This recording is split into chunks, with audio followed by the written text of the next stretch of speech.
आज हम राजस्थान में मुस्लिम आक्रमणों का प्रतिरोध, इसके अंतर्गत हमीर का मूल्यांकन, जालौर और दिल्ली सल्तनत, जानकारी के स्रोत, ऐतिहासिक पृष्ठभूमि, कीर्तिपाल के उत्तराधिकारी उदय सिंह की मृत्यु, चाचिक देव और कानड़ देव और अलाउद्दीन खिलजी, कानड़ देव की शाही सेना, रणथंभौर और चित्तौड़ की विजय, अलाउद्दीन द्वारा जालौर अभियान, कानड़ देव की जीवन लीला का अंत, इन बिंदुओं को विस्तार से समझेंगे। तो कानड़ देव के समय अलाउद्दीन खिलजी जो कि दिल्ली का सुल्तान की गद्दी पे आसीन और एक अत्यंत महत्वाकांक्षी, जो यह देख रहा था कि जो राजस्थान में जब तक अपना आधिपत्य स्थापित नहीं कर पाएगा तो उसकी सभी विजय अधूरी है। इसी उद्देश्य को लेकर वह जालौर और रणथंभौर और चित्तौड़ की विजय करने का निश्चय करता है, जिसमें उसको सफलता प्राप्त होती है और वो किन किन परिस्थितियों से गुजरता हुआ अपने लक्ष्य की प्राप्ति करता है। उसमें हम जालौर की स्थिति को भी देखेंगे और चाचिक देव, कीर्तिपाल, उदय सिंह, इनकी भूमिका को भी समझेंगे। तो पहले है हमीर का मूल्यांकन। हमीर महाकाव्य और न्याय चंद्र सूरी के अनुसार उसमें अनेक प्रशंसनीय गुण थे। वह ब्राह्मणों, विद्वानों एवं कलाकारों का आश्रयदाता, वह भारतीय दर्शन साहित्य कला का संरक्षक और बीज दिव्य नामक कवि उसके समय में हुआ। इस बात से पता चलता है कि उसने साहित्यकारों और कलाकारों को भी आश्रय दे रखा था और स्वयं वह इसमें रुचि रखता था। तो बीज दिव्य नामक कवि उनके समय में हुए। सभी विद्वान एक मत से उसे सूरवीर योद्धा तथा रण निपुण, मतलब युद्ध कला कौशल में निपुण मानते हैं। हमीर को सेना नायक स्वीकार करते हैं कि सेना नायक उसको स्वीकार करते हैं कि मतलब एक कुशल सेना नायक हमीर थे। Doctor KS. लाल ने उनकी सूरवीरता की प्रशंसा भी की है। Doctor KS. लाल इतिहासकार, एक कवि ने लिखा है उनके संबंध में, उनकी प्रशंसा करते हुए कवि ने एक रचना मतलब लिखा है, सिंह सवन सत्पुरुष वचन कदलत फलत इकबार, मतलब सिंह सवन सत्पुरुष वचन कदलत फलत इकबार और तिरिया तेग हमीर हट चढ़े न दूजी बार। तो ये उनकी प्रशंसा में ये लिखा गया है और इससे पता चलता है कि हमीर कितने योग्य और कुशल शासक हुए। इसके बाद जालौर और दिल्ली सल्तनत। जालौर एक छोटा सा चौहानों का एक राज्य था। यह महत्वपूर्ण केंद्र था।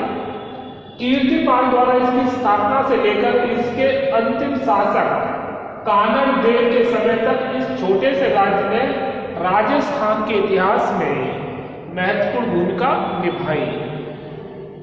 और इसके जो संस्थापक कौन है? कीर्तिपाल और अंतिम शासक कानड़ देव। जानकारी के अगर स्रोत के रूप में देखें तो जालौर के चौहानों और दिल्ली सल्तनत के मध्य लड़े गए संघर्ष की जानकारी हमें विभिन्न इतिहासकारों स्रोतों से उपलब्ध होती है। जैसे पद्मनाभ द्वारा रचित कानड़ देव प्रबंध हमें विस्तृत जानकारी प्रदान करता है। तो पद्मनाथ जो उन्होंने जो रचना की है उसका नाम है कानड़ देव प्रबंध। उससे हमें पर्याप्त जानकारी प्राप्त होती है। मकराना शिलालेख से भी जालौर के बारे में, चौहानों तथा दिल्ली के सुल्तानों के आपसी संघर्ष की महत्वपूर्ण जानकारी प्राप्त होती है। मकराना शिलालेख ये बताता है कि किस प्रकार उस समय दिल्ली में नासिरुद्दीन महमूद बलवन और अलाउद्दीन खिलजी से जालौर का संघर्ष चलता रहा और इसमें जालौर को काफ़ी नुकसान भी उठाना पड़ा, लेकिन जो कहानार देव, कीर्तिपाल और चाचिक देव ने महत्वपूर्ण रूप से संघर्ष किया और अपने साम्राज्य को सुरक्षित बनाए रखा। और ये बात अलग है कि सुल्तानों की शक्ति निरंतर बढ़ती जा रही थी और राजपूतों में आपसी एकता अभाव के कारण उनकी शक्ति में कमी आई थी। इसके बाद देखते हैं ऐतिहासिक पृष्ठभूमि। तो जालौर के बारे में समझेंगे कि जालौर का नाम जालौर क्यों और जालौर का क्या अर्थ, इसके बारे में जानेंगे।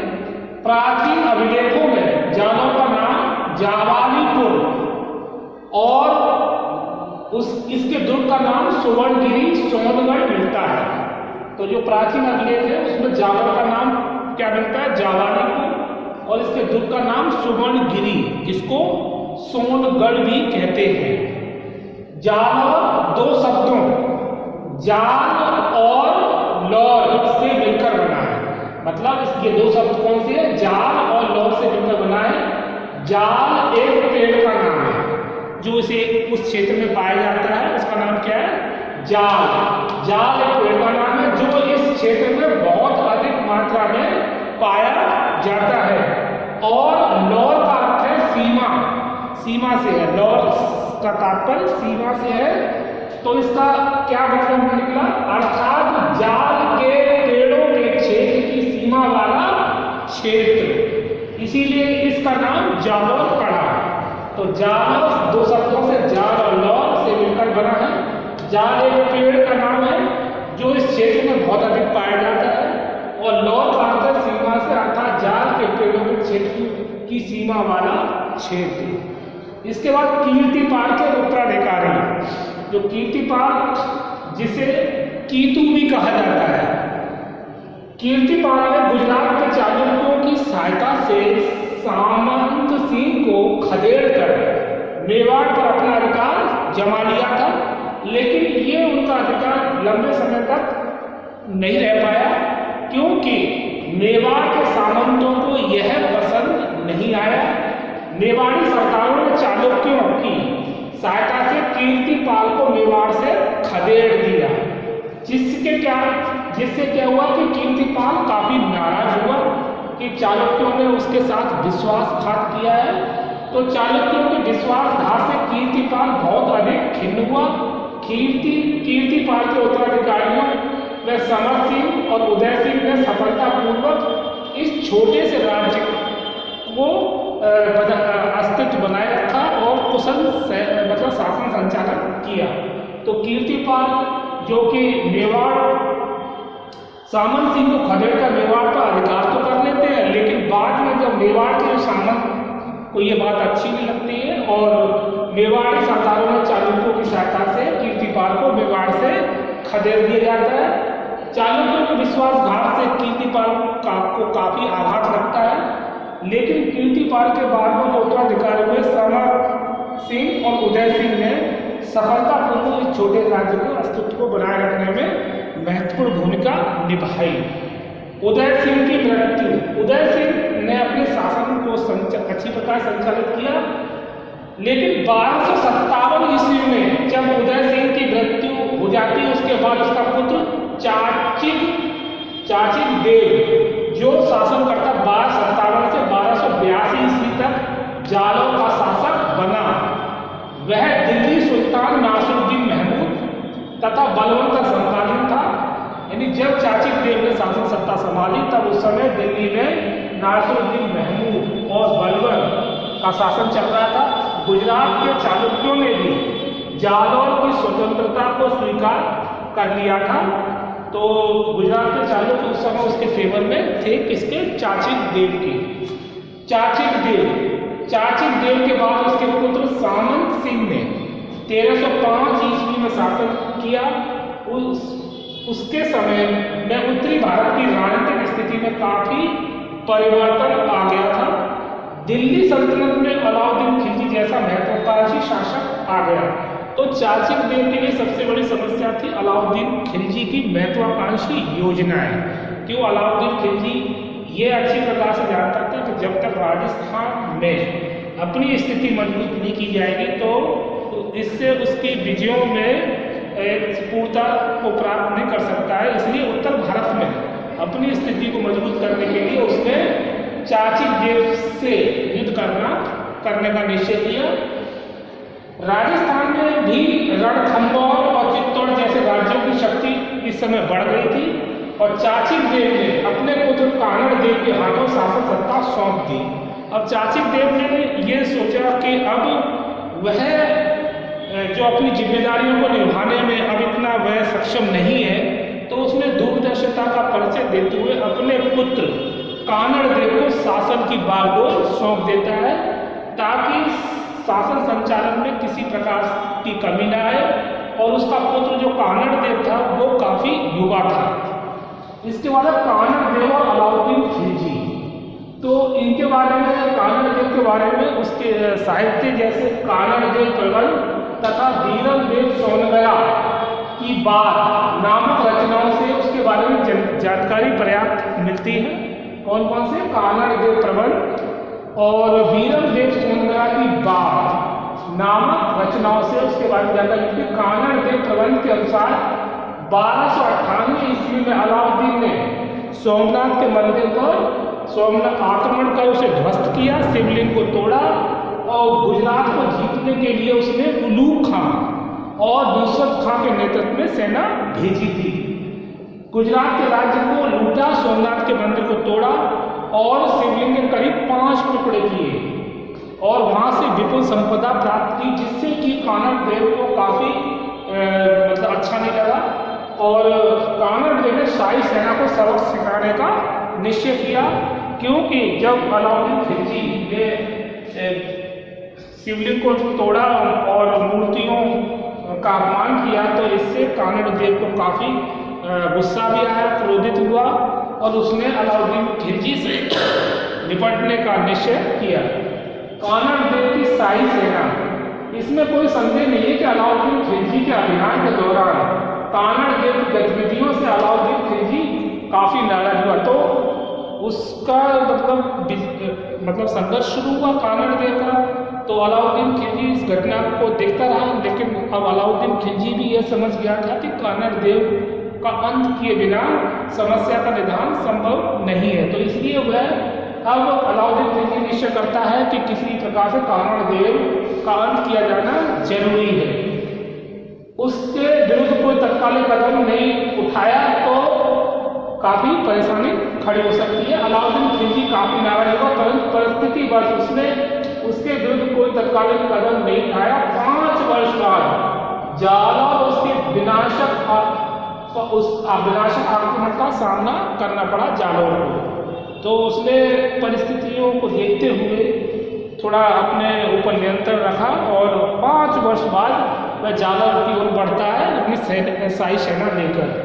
रणथंभौर और चित्तौड़ की विजय, रणथंभौर और चित्तौड़ विजय के बाद अलाउद्दीन का हौसला और अधिक बढ़ गया, क्योंकि ये रणथंभौर चित्तौड़ की विजय अलाउद्दीन खिलजी के लिए बहुत महत्वपूर्ण राजनीतिक दृष्टि से ये विजय थी। तो इससे उसका उत्साह बढ़ा और फिर उसने ये जालौर को जीतने का निश्चय किया और अब उसने जालौर के स्वतंत्र राज्य को जीतने का निश्चय किया। इसका कारण था अलाउद्दीन की साम्राज्यवादी आकांक्षा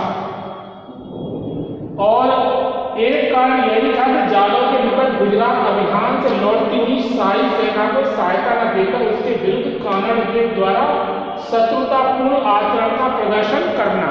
तो कानड़ देव ने कभी अलाउद्दीन खिलजी की न तो कभी सहायता की और जब उनकी सेना गुजरात अभियान से लौट रही थी सोमनाथ मंदिर को तोड़कर, तो उस समय कानड़ देव ने कोई शाही सेना को सहायता नहीं दी थी। इससे अलाउद्दीन खिलजी काफी नाराज था। तो ये भी एक कारण था जालौर पर आक्रमण करने का। कानड़ देव द्वारा शत्रुतापूर्ण आचरण का प्रदर्शन करना। मूढ़ोत नैन सिंह, अब विद्वान मूढ़ोत नैन सिंह एक अलग कहानी बताते हैं अलाउद्दीन खिलजी के द्वारा जालौर पर आक्रमण करने के कारण में।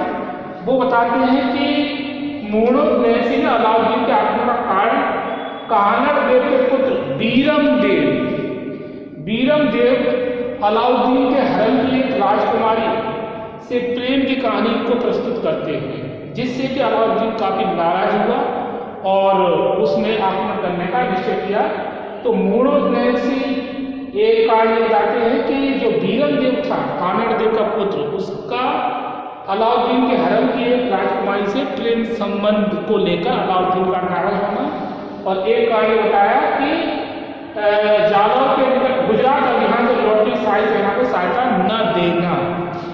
अलाउद्दीन द्वारा जालौर अभियान संघर्ष का जो भी कारण रहा, लेकिन उत्तरी भारत के अन्य दुर्गों को अपने अधिकार में बनाए रखने के लिए जालौर की स्वतंत्र सत्ता समाप्त करना दिल्ली सल्तनत के लिए अति आवश्यक था, क्योंकि जब रणथंभौर और चित्तौड़ जैसी विजय प्राप्त कर ली तो दिल्ली सल्तनत के लिए जालौर जैसे छोटे राज्य को स्वतंत्र छोड़ना उसके लिए नुकसानदायक था। इसीलिए अलाउद्दीन खिलजी ने उस पर आक्रमण करने का निश्चय किया और जीतना उसके लिए अति आवश्यक था। कानड़ देव की जीवन लीला का अंत, और जिसमें अलाउद्दीन खिलजी सफल भी हो जाता है। संघर्ष करते हुए कानड़ देव 1311 से 12 ईस्वी में कानड़ देव की जीवन लीला का अंत हो जाता है। और इतिहासकार बताते हैं कि इसमें कोई संदेह नहीं है कि वह महान सूरवीर योद्धा था और देशभक्त एवं चरित्रवान व्यक्ति था। किंतु डॉक्टर दशरथ शर्मा, जो विद्वान डॉक्टर दशरथ शर्मा इसमें संदेह व्यक्त करते हैं कि कानड़ देव योग्य शासक तो था, लेकिन उसके अंदर दूरदर्शिता और कूटनीति का अभाव दिखाई देता है। तो ये कौन बताते हैं, ये व्यक्त कर रहे हैं विचार डॉक्टर दशरथ शर्मा के अनुसार कानड़ देव में कूटनीति का अभाव था। तो आज हम इस वीडियो में हमीर का मूल्यांकन, जालौर राज्य की स्थिति का वर्णन, कीर्तिपाल, उदय सिंह, चाचिक देव और कानड़ देव की संघर्ष के बारे में समझा कि किस प्रकार से दिल्ली सल्तनत से उनका संघर्ष चला जालौर राज्य का, और जालौर राज्य के अर्थ को भी समझा कि जालौर जो कि दो शब्दों जाल और लौ से मिलकर बना है। जाल एक पेड़ का नाम है जो इस क्षेत्र में बहुत अधिक पाया जाता है, और लौ का अर्थ है सीमा से, अर्थात जाल के पेड़ों के क्षेत्र की सीमा वाला क्षेत्र। तो आज इस वीडियो में इतना ही।